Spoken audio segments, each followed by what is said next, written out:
Welcome to the Spiral Up podcast. I'm your host, Dr. Lachelle Weemy, a peak performance coach and business strategist dedicated to helping you see what's possible within you, the blind spots that are holding you back, and the solutions to ensure success and fulfillment without the hustle. I use my secret sauce of metaphysics, brain science, and scripture to work with God to manifest your ideal life and business.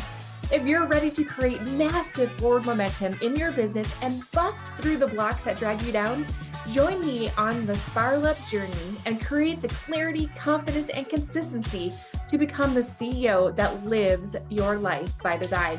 It's time to create the sustainable impact, income, and time freedom you desire faster. Now is the time to spiral up.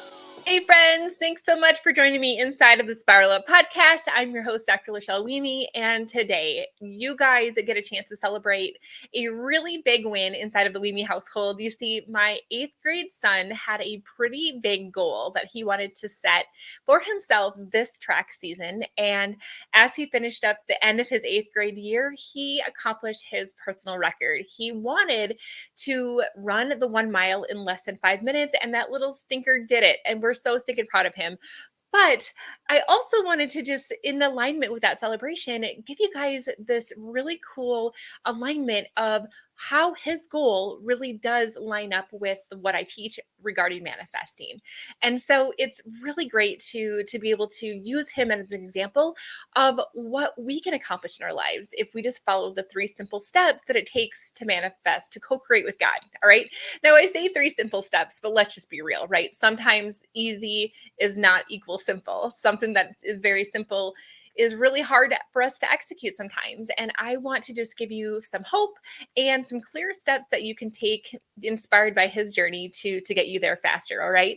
So first off, when I think about manifesting, the very first step that I want people to consider is having a clear goal, having a clear goal in mind. All right. So the universe, God cannot help you to accomplish the things that you're wanting to manifest if you are abstract and vague in what it is that you want. And my friend Krista gives this analogy, and I love using it because it's such a great demonstration of the power of clarity versus abstract and vague goals. Okay. So she always says, if I were to ask you, what do you want to eat if you had 1 hour left to live? And you're like, oh, I want a steak, right? She's like, okay, great. I'm going to take you down to the local gas station. We'll pick one out of the cooler and, whatever, throw it on the grill. And most of the time people are like, no. I want one from a restaurant. They're like, okay, great. I'm going to take you down to Perkins and, we'll have them cook you up. I'm like, no, I want to go to Ruth's Chris.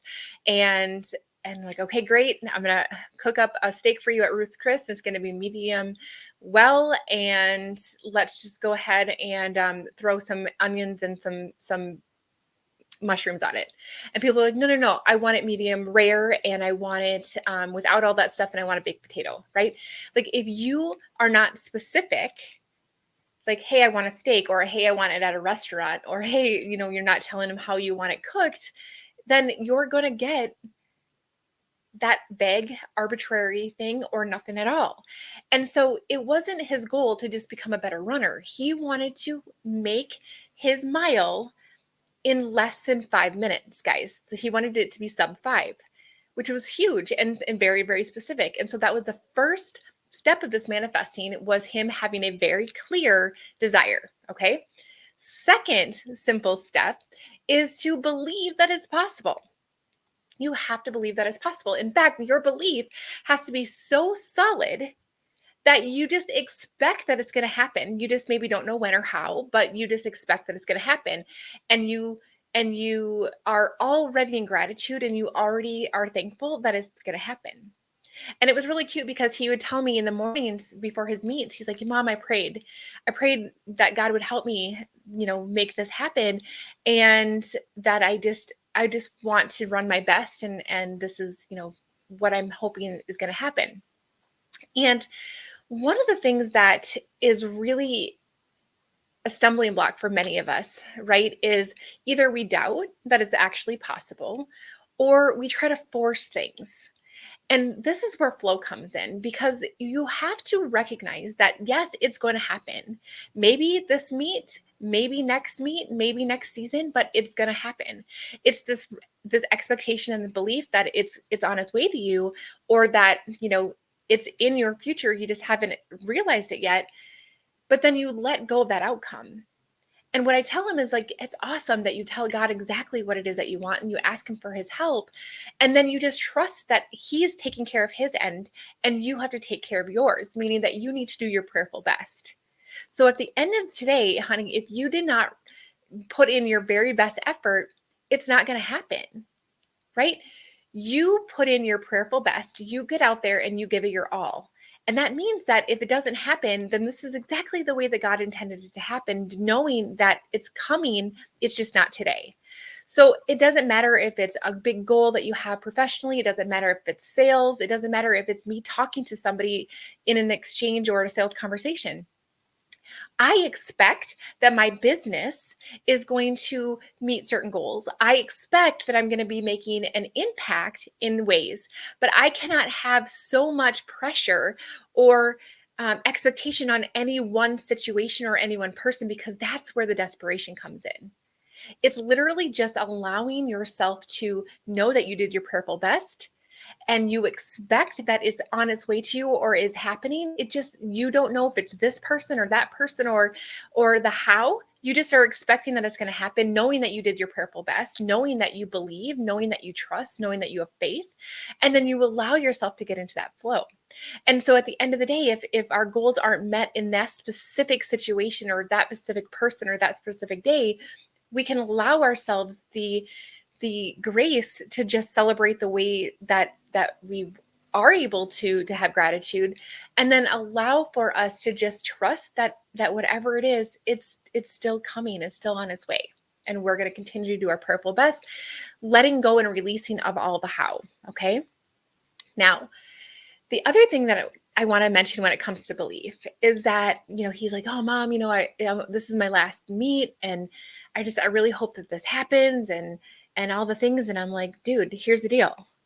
Like, it wasn't until 1954, you guys, that anybody even beat the 4-minute mile. 1954. Like, I want to put some perspective into this. Okay. I was in track when I was a kid, but I was pretty average. Like, let's just be real. Okay. And so when you think about peak performance athletes, most of them, especially in the running community, know about Roger Bannister. And in 1954 is when he broke the sub 4-minute mile. Now, you guys, people had been trying to do that for centuries. Like, I want you to think about this. In the grand scheme of the entire world, it wasn't until 1954 that anybody was able to break the 4-minute mile. And we had all of these expectations on this, and we expect that, because it's never happened before, that the weather needed to be perfect, and, the person who did it was going to be in prime, sleep and nutrition and all the things, because it had never happened before. And if you go into YouTube, you can actually see the history of the 4-minute mile, and you'll see how decades before 1954, it was almost made. The record was almost made, but not quite. Like, people were striving to beat the 4-minute mile. Roger Bannister showed up in an average day. I believe, if I recall, it wasn't even like the weather wasn't great. It was just a regular day. It wasn't in front of crowds of thousands of people. It was a very small meet in Europe, and he just ran his heart out. And he beat a world record that people literally thought was impossible up until that very moment. Now, this is the cool thing. This is where my lesson with my son came in. Is like, it wasn't until Roger Bannister did it to prove that it was possible did other people start accomplishing that goal left and right. And I say left and right loosely, right? Because, it's still quite an accomplishment. But in the time from 1954 till today, I want to say the last time I looked, it was like 1,800 people had been able to run a sub 4-minute mile. So it went from 0 until 1954 to almost 2,000 people in the last couple of decades. Why? Because now there was proof that it's possible. And the belief was there. And if he can do it, so can I. And so what I want you guys to understand is that if you believe that it's possible, then most of the hard work is done. Because if you don't believe it's possible, or if you don't believe it's possible for you, then it will be impossible. Just like it has been for centuries to people to run the 4-minute mile. We don't have better nutrition now. We don't have better, he wasn't on any steroids or in sports enhancing things or doping or any of the stuff that athletes can be accused of today. He literally just ran his heart out. And so the moment that he showed that it was possible, then all of a sudden people are like, oh my gosh, this is actually possible. This is possible for me. And so whatever your dream is, whatever your goal is, I want you to just acknowledge that if you have it on your heart, then it is possible, because God has placed it on your heart for a reason, to lead you to do your prayerful best with expectation and thanksgiving that it's on its way to you. Okay? But you must believe it's possible. And more importantly, you must believe it's possible for you. And so when we talked about this, I'm like, honey, just I want you to acknowledge, like, this is a really big deal that you're trying to meet the, sub 5-minute mile, because it wasn't that long ago in the history of the world that people were able to hit sub 4. And so I want you to understand, like, this is a really big deal. And I'm really proud of you that you've gotten this far. And that allowed him to even believe even more. And so I want you to understand that we have to believe that it's possible. Okay. So step number 1, have a very, very clear desire. Number 2 is believe without doubt, with faithful expectation, giving your prayerful best that you expect with thanksgiving that is already happening, is already on its way to you. God has promised it, and you are waiting for it to be given. Okay. And again, when I say this expectation thing, I want to just be really clear, because I think a lot of times people like me that are, big accountability junkies, right? Like we don't want to blame or be victims to anything, right? And so we're like, okay, yes, like I want to do this. And so we don't want to seem like victims to anything. And we don't want to seem like we're toddlers who are just having a little, hissy fit that this needs to happen. And so I want you to just actually remember that God, like a loving father, loves to give his children things. He wants you to enjoy things. He wants you to accept the things that he's asking you to accept and to receive. And we're not like toddlers having temper tantrums saying like, I want this and I want it now. It's like, Lord, I acknowledge and I accept the desire that you've placed in my heart. I acknowledge and accept the fact that you want to bless me with abundance. You want to bless me with gifts. You want to bless me with experiences. And I thank you for that. And the expectation is more of a faith in action. It's I just trust in your promise, God. I don't know how it's going to happen. I don't know where, I don't know what. I just know that this is what you are asking me to receive. And I just accept your promise. And I'm thankful. I'm so thankful for you. That's what I mean by that. So it's not I expect that you do this for me, right? It's literally just like, thank you. Thank you, God. And I know that I can trust you, and I know that your promise to me is on its way, right? All right. The third step to manifesting is to act as if, and that means to get into aligned action. That means to do the thing. So if my son wanted to hit his goal, his PR for the sub 5-minute mile, it was not going to happen him sitting on the couch watching video game or doing video games and watching TV, right? It was going to require him to show up for practice and give his best. It was going to require him to do the things that he was doing. He was so cute. Like, as my 8th grader, he'd make himself some eggs in the morning because he wanted the protein before the meets. And he'd always make sure that we had pasta the night before, and was really making sure that he was drinking his water. Like, he was doing his prayerful best. He was showing up with the expectation that it was going to happen. He was doing his part. And so I don't care if it's you trying to make a business goal, a fitness goal, you have to do your part as if you just expect and know that it's on its way to you. right? So that means that if you expect that you're going to hit a sales goal, then are you having conversations with people? Are you doing the things that you need to do daily on income producing activities to make sure those conversations are happening? Are you showing up with the energy that you need to make those conversions happen? What are you doing to make sure? What are you doing for your prayerful best to allow for that part of your goal to be able to come to you? The way that it's been described to me is the desire is like you putting out the antenna of what you want.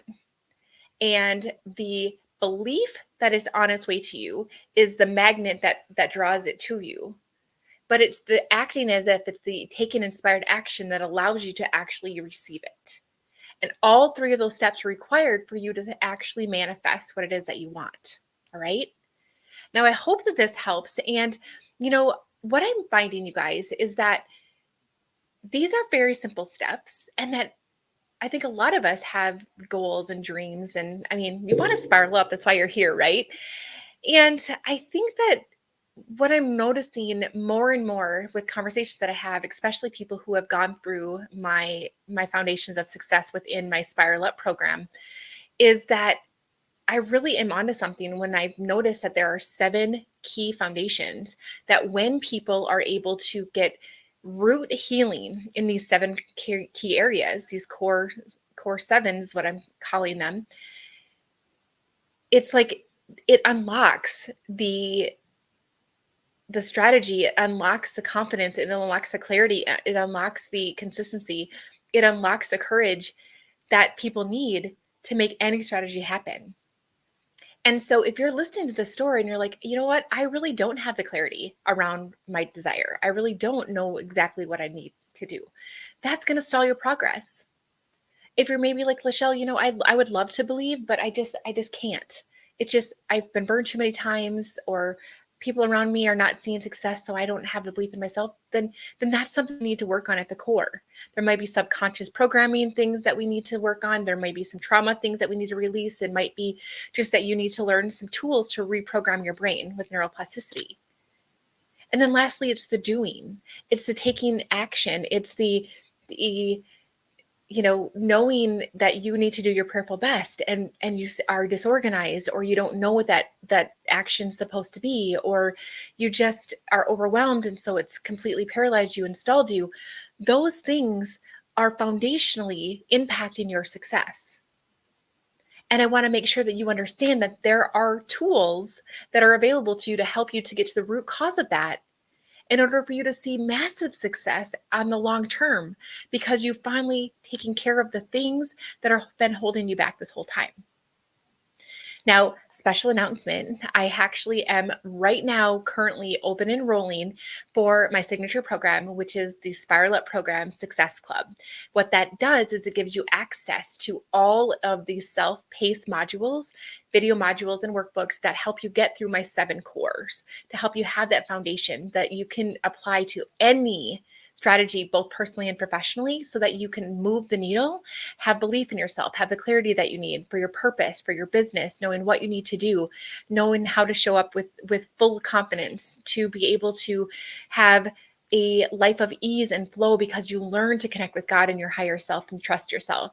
You will allow yourself to have some of the automations and the delegations and the systems in place so that you can have more ease and flow and enjoy your life and create more time. If those things really are missing in your life, then I want you to go ahead inside of the show notes and check out the video that I created that describes the different things that Spiral Up Success Club has, to see if you are a good candidate for it. Okay. And if you want, I'd be more than happy to set aside some time on my calendar to have a free success diagnostic call, so that I can help you identify the 3 things that are currently holding you back. All right. Might be your blind spots, might be known barriers, maybe conscious, subconscious, it doesn't matter.